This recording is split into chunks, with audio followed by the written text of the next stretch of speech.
चुराई चीज पर किसका अधिकार? 15वीं कहानी। बेताल 25। नेपाल देश में शिवपुरी नामक नगर में यशकेतु नामक राजा राज करता था। उसके चंद्रप्रभा नाम की रानी और शशिप्रभा नाम की लड़की थी। जब राजकुमारी बड़ी हुई तो एक दिन वसंत उत्सव देखने बाग में गई। वहां एक ब्राह्मण का लड़का आया हुआ था। दोनों ने एक दूसरे को देखा और प्रेम करने लगे। इसी बीच एक पागल हाथी वहां दौड़ता हुआ आया। ब्राह्मण का लड़का राजकुमारी को उठाकर दूर ले गया और हाथी से बचा दिया। शशिप्रभा महल में चली गई, पर ब्राह्मण के लड़के के लिए व्याकुल रहने लगी। उधर ब्राह्मण के लड़के की भी बुरी दशा थी।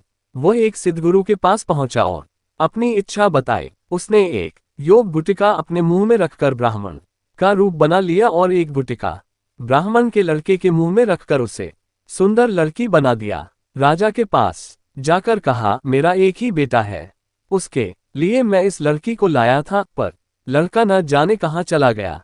आप इसे यहाँ रख ले, मैं लड़के को ढूंढने जाता हूँ, मिल जाने पर इसे ले जाऊंगा। सिद्धगुरु चला गया और लड़की के भेष में ब्राह्मण का लड़का राजकुमार के पास रहने लगा। धीरे धीरे दोनों में बड़ा प्रेम हो गया। एक दिन राजकुमारी ने कहा, मेरा दिल बड़ा दुखी रहता है। एक ब्राह्मण के लड़के ने पागल हाथी से मरे प्राण बचाए थे, मेरा मन उसी में रमा है। इतना सुनकर उसने गुटिका मुंह से निकाल ली और ब्राह्मण कुमार बन गया। राजकुमार उसे देखकर बहुत प्रसन्न हुई। तब से वह रात को रोज गुटिका निकालकर लड़का बन जाता, दिन में लड़की बना रहता।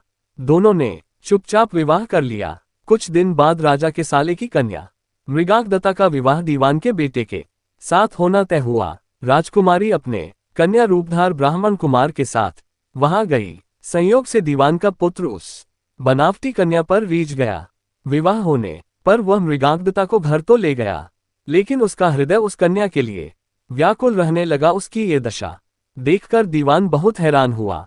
उसने राजा को समाचार भेजा। राजा आया। उसके सामने सवाल था कि धरोहर के रूप में रखी हुई कन्या को वह कैसे दे दे। दूसरी ओर यह मुश्किल की ना दे तो दीवान का लड़का मर जाए। बहुत सोच विचार के बाद राजा ने दोनों का विवाह कर दिया। बनावटी कन्या ने ये शर्त रखी कि चूंकि वह दूसरे के लिए लाई गई थी, इसलिए उसका ये पति 6 महीने तक यात्रा करेगा, तब वह उससे बात करेगी। दीवान के लड़के ने ये शर्त मान ली। विवाह के बाद वह उसे मृगांगदत्ता के पास छोड़ तीर्थ यात्रा चला गया। उसके जाने पर दोनों आनंद से रहने लगे। ब्राह्मण कुमार रात में आदमी बन जाता और दिन में कन्या बना रहता। जब 6 महीने बीतने को आए तो वह एक दिन मृगांगदत्ता को लेकर भाग गया। उधर सिद्धगुरु एक दिन अपने मित्र शशि को युवा पुत्र बनाकर राजा के पास लाया और उस कन्या को मांगा। शाप के डर के मारे राजा ने कहा, वह कन्या तो जाने कहाँ चली गई, आप मेरी कन्या से इसका विवाह कर दें। वह राजी हो गया और राजकुमारी का विवाह शशि के साथ कर दिया।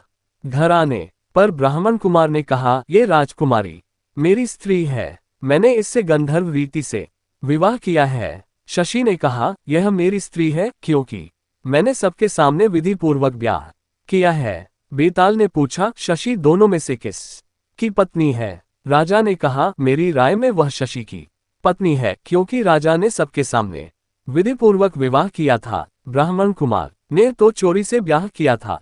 चोरी की चीज पर चोर का अधिकार नहीं होता।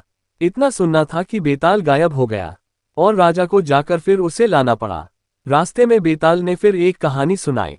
अगर आपको बेताल 25 कहानी अच्छी लगी हो तो चैनल को लाइक करें, शेयर करें और सब्सक्राइब करें, और इसके आगे की कहानी देखने के लिए बेल आइकॉन को प्रेस करें ताकि नए वीडियो की नोटिफिकेशन सबसे पहले आपके फोन पर आए।